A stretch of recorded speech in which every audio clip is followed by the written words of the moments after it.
Hello guys, welcome to daily சம்பவம். நம்ம daily சம்பவத்துல நீங்க தரமான சம்பவம் ஆகி போயிட்டு ஃபேமிலியோட வெளில போலான்னு பிளான் பண்ணோம். கார் பஞ்சர் ஓட்டு நேரா வீட்டுக்கு வந்துட்டோம். பாய்ஸோட ஒரு மேட்சை போட்டு நேரா கோயிலுக்கு போயிடலாம் கைஸ்.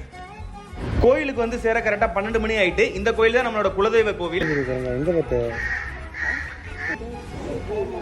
நல்லபடியா சாமியை வேண்டிட்டு கோயிலை சுத்த ஆரம்பிச்சிட்டோம். எங்க நீ மட்டும் போற? இங்க வா. ரெண்டு பேருமே டிவிக்கு வின் பண்ணணும்னு சொல்லி காலில் விழுந்து கும்பிடுறானுங்க. சிறப்பா ஃபேமிலியோட செல்ஃபி எடுத்துட்டு நேரா வண்டி எடுத்துட்டோம் காய். அடுத்ததான் நம்ம வந்திருக்க கோவில் காடந்தீத்தி ஐயனார் கோவில். இன்னைக்கு செவ்வாய்க்கிழமைன்றதுனால கூட்டம் இவ்வளவு கம்மியா இருக்கு. இதுவே சனிக்கிழமையா வந்திருந்தோம்னா இங்க நிக்கவே இடம் இருக்காது. நெக்ஸ்ட் நம்ம வந்திருக்க இடம் பார்த்தோன்னே உங்களுக்கே தெரிஞ்சிருக்கும். ஆமா கைஸ், வேளாங்கண்ணி கோயில் தான் வந்திருக்கோம். பீச்சுக்கு வந்தோடனே காரை பார்த்துட்டானுங்க. இன்னைக்கு நான் கார் ஓட்டி ஆகணும்னு ரெண்டு பேருமே சரியான அழுவ. மொத்தமா 2 ரவுண்டு முடிச்சுட்டு தான் கீழே இறங்கினானுங்க. ஃபைனலா நாங்க 2 பேரும் கப்பிள்ஸா ஒரு செல்ஃபியை போட்டுட்டு வீட்டுக்கு கிளம்பிட்டோம். நாளைக்கு வீடியோல பார்க்கலாம் கைஸ். பாய்.